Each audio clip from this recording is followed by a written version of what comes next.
Hello friends, मैं doctor Sanjeet. YouTube के माध्यम से हमारे पास 4 क्वेश्चंस आए हैं। उन चारों क्वेश्चन का आंसर हम देंगे। पहला क्वेश्चन है, ये मोनल वांगखाड़े जी हैं, इन्होंने पूछा है सर फिशर में स्किन टैग बन गया है, हार्ड हो गया है, इसका क्या इलाज है। दूसरा क्वेश्चन है, ये चंदन प्रजापति जी, इन्होंने कहा कि सर मैं गैसांस का चूर्ण प्रयोग करता हूँ, मुझे बहुत फ़ायदा है। इसमें और कोई क्वेश्चन है, यहाँ पे एक क्या नाम है, संजय जी, इन्होंने पूछा है कि किशमिश खाने से पेट साफ़ होगा कि नहीं साफ़ होगा। और एक और है, यहाँ पे यूज़र हैं, इन्होंने 2 क्वेश्चन एक साथ पूछे हैं, दोनों का लगभग एक ही क्वेश्चन है कि सर मुझे फिशर हुआ था, मैंने 2 बार इसका ऑपरेशन कराया है, मेरा जो गुदा मार्ग है वो बहुत छोटा हो गया है, लैट्रिन करते समय बहुत दर्द होता है, मेरा पेट नहीं साफ़ हो रहा है, मैं सारी व्यवस्था कर चुकी हूँ फिर भी मेरा पेट नहीं साफ़ हो रहा है। तो 4 क्वेश्चन का आंसर है। तो पहले मैं आपका आंसर देता हूँ। यूज़र जो है आईडी, आपने 2 बार फिशर का ऑपरेशन कराया है, आपका मलद्वार छोटा हो गया है और आपको पेट नहीं साफ होता, आपने सारे इंतजाम कर लिए। तो सबसे पहले जब हम फिशर का ट्रीटमेंट करते हैं तो हमारे पास फिशर के बहुत सारे ऑप्शन होते हैं। जैसे मॉडर्न टेक्निक में आप LIS करा सकते हैं, जिसको हम बोलते हैं लेटरल इंटरनल स्फिंक्टरटॉमी, या कई बार फिशरेक्टॉमी भी हो जाता है। तो यहाँ पे जो फिशर का ट्रीटमेंट है वो कई प्रकार से होता है। तो फिशर के ट्रीटमेंट में क्या किया जाता है कि आपके गुदा मार्ग को थोड़ा सा कोशिश ये की जाती है कि मलद्वार थोड़ा फैल जाए। लेकिन क्या होता है, कई बार मान लेते हैं आपको रिपीट फिशर हो रहा है, तो जब क्रोनिक फिशर होने लगता है तो जो हमारे गुदा मार्ग के स्फिंक्टर्स होते हैं वो कई बार उसमें स्पाज्म डेवलप होता है, उसमें कॉन्स्ट्रिक्शन डेवलप होता है, जिसकी वजह से परमानेंट हमारा जो मलद्वार होता है वो सिकुड़ जाता है और गुदा मार्ग हमारा लगता है कि हमारा छोटा हो गया है। तो जब हम मल त्याग के ले जाएंगे तो जब भी हमारा मल थोड़ा सा भी सूख जाएगा या हार्ड हो जाएगा या मल की मात्रा ज़्यादा हो गई या मान लेते लूज मोशन शुरू हो गया, तो आपके गुदा मार्ग पे वो बार बार ठोकर मारने से, चोट लगने से आपको फिशर या पाइल्स की समस्या बार बार बनती रहती है। तो जितना ज़्यादा पेन होता जाएगा उतना ज़्यादा गुदा मार्ग आपकी सिकुड़ती जाएगी। एग्जाम्पल क्या है, जैसे मान लेते हैं कि कोई सुई जैसी चीज़ अगर मुझे चुभती है तो मैं अपने शरीर को अंदर की तरफ खींचता हूँ, तो सेम यहाँ भी होता है। जब भी हमारे गुदा मार्ग पे दर्द होगा तो हमारा मलद्वार अपने आप सिकुड़ जाएगा।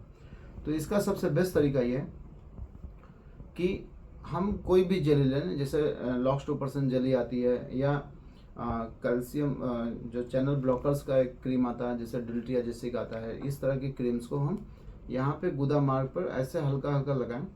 लगाने के बाद धीरे धीरे जब मसाज करते हैं तो हमारा अभी मैं अंदर नहीं करना है आपको, गुदा मार्ग के अंदर कुछ नहीं करना है, गुदा मार्ग के बाहर जो आपको जब फील करेंगे तो आपको एक्सटर्नल स्फिंक्टर बहुत साफ साफ फील होगा, और थोड़ा सा भी नज़दीक जाएंगे तो इंटरनल भी आपको फील होगा।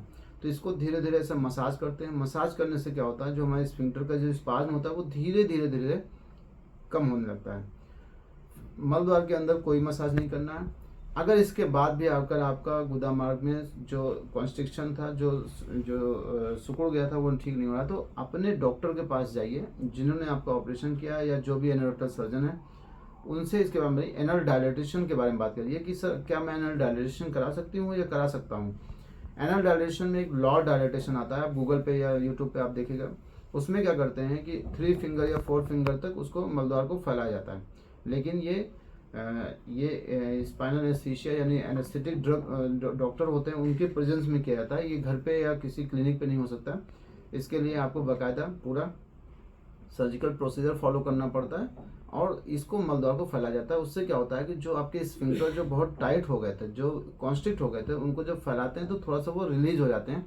हो सकता है उसमें थोड़ा बहुत स्फिंक्टर टूट भी जाते हैं, और कई बार अगर इसको ज़्यादा कर दिया जाए तो कई बार इनकॉन्टिनेंस होने का भी डर रहता है। तो ये जो भी डॉक्टर इसको परफॉर्म करते हैं उन्हीं के अंडर, यानी उन्हीं के अंडर आपको करना है। आप अपने मन से नहीं कर सकते। एनल डायलेटेशन का प्रयोग आप नहीं करेंगे, कोई भी एनल डायलेटर का प्रयोग नहीं करेंगे। कुछ लोग होते हैं जो घर पे लाके एनल डायलेटर का प्रयोग करते हैं, नहीं ऐसा नहीं करना है। इससे आपको मलद्वार पे चोट लगने की संभावना बढ़ जाएगी। चोट लगने से इन्फेक्शन हो सकता है, इन्फेक्शन से भगंदर यानी फिशला बन जाएगा। तो इस तरह का ना करिए। तो मेरी पर्सनल राय ये है कि पहले तो अपना डाइट मेंटेन करिए। डाइट में जितना हो सके आप फ्रूट्स, सलाद, जूस का प्रयोग करिए, और नॉनवेज और पनीर का प्रयोग मत करिए। नॉनवेज के और पनीर के प्रयोग से आप कभी फील करिएगा, अगर आपको पाइल्स या फिशर है तो अगर आप आज नॉनवेज या पनीर खाते हैं तो आप देखिएगा आपको अगले दिन या 1-2 दिन में आप देखिए आपको ये समस्या बढ़ जाएगी। क्योंकि पनीर या नॉनवेज यानी जो प्योर प्रोटीन डाइट होते हैं उसकी वजह से हमारा जो मल का पहला हिस्सा होता है वो कंकड़ जैसा बन जाता है, सूख जाता है। जब वो हार्ड स्टूल हमारे गुदा मार्ग से प्रवेश करेगा तो वहाँ पे चोट लग जाएगी और आपको ये समस्या दोबारा हो जाएगी। तो खाने में नॉनवेज पनीर का प्रयोग ना करें। जितना ज़्यादा हो सकता है फ्रूट्स का प्रयोग करें, सलाद का प्रयोग करें, सलाद में भी खीरा, वो भी देसी वाले खीरा आप खाइए, आपको बहुत फ़ायदा मिलेगा। ड्राई फ्रूट्स में आपका मखाना, मुनक्का और अंजीर, इसको भिगो के खाइए। और कोई ड्राई फ्रूट ज़्यादा मत लीजिए, क्योंकि और कोई भी ड्राई फ्रूट ज़्यादा भिगो खाएंगे तो उसमें फाइबर जो होते हैं वो बहुत हैवी होते हैं, उससे मल की मात्रा ज़्यादा बनती है, उससे लैट्रिन हल्का सा होता है, टाइट भी हो जाए। तो मखाना, मुनक्का, अंजीर भिगो के खाने से मैंने देखा है कि कॉन्स्टिपेशन की समस्या में काफ़ी आराम मिलता है। और इसके साथ साथ जैसे एक बार दिन में मूंग की खिचड़ी या थोड़ा सा देसी घी डाल सकते हैं। एक समय घर का खाना थोड़ा बहुत जो आप बनता है वो सब खाइए। आप देखिएगा अगर आपका डाइट मेंटेन होगा तो आपको कॉन्स्टिपेशन नहीं होगा, कॉन्स्टिपेशन नहीं होगा तो फिशर या पाइल्स की समस्या में भी कमी आएगी। जो डॉक्टर साहब ने पूछा है कि किशमिश खा सकते हैं, बिल्कुल खा सकते हैं। 8 से 10 दाने या 15 से 20 दाने ले सकते हैं, लेकिन ध्यान रखिएगा किशमिश थोड़ा सा खाने में मीठी होती है। तो अगर आपको डायबिटीज़ या अगर आपके डॉक्टर ने कभी भी कोई ऐसा मतलब ऐसी चीज़ खाने से मना किया जिसमें ज़्यादा मीठापन हो, तो प्लीज़ उसको बहुत कम मात्रा में या डॉक्टर की सुपरविजन में ही लीजिएगा। और जो क्वेश्चन था कि स्किन टैग जो बन जाता है, तो फिशर में स्किन टैग बनता है अगर फिशर क्रोनिक हो जाता है। अगर उसकी वजह से आपको कोई समस्या हो रही है, पेन हो रहा है या जलन हो रही है, बार बार उसमें इन्फेक्शन हो रहा है, तो आप उसका इलाज करिए। अदरवाइज स्किन टैग का कोई इलाज की ज़रूरत नहीं पड़ती। स्किन टैग सबको लगभग हो जाते हैं बाद में फिशर होता है, तो आप फिशर का ट्रीटमेंट लीजिए, स्किन टैग का कोई ज़रूरत नहीं है। अगर फिशर नहीं ठीक हो रहा है तो जो सर्जिकल प्रोसीजर होता है जैसे LIS है, फिशरेक्टोमी है या और भी छारसूत लाइगेशन है, इसको आप कर सकते हैं। तो अगर आपको फिशर है तो जैसा कि हम लोग बताते हैं, पाइलोवांस तेल या जायतरी तेल का प्रयोग बिफोर द डिफिकेशन यानी मल त्याग के पहले आपको गुदा मार्ग में उसको थोड़ा सा डालना है, ताकि आपका मल जो है वो सॉफ्ट हो जाए और लैट्रिन आराम से पास होकर निकले।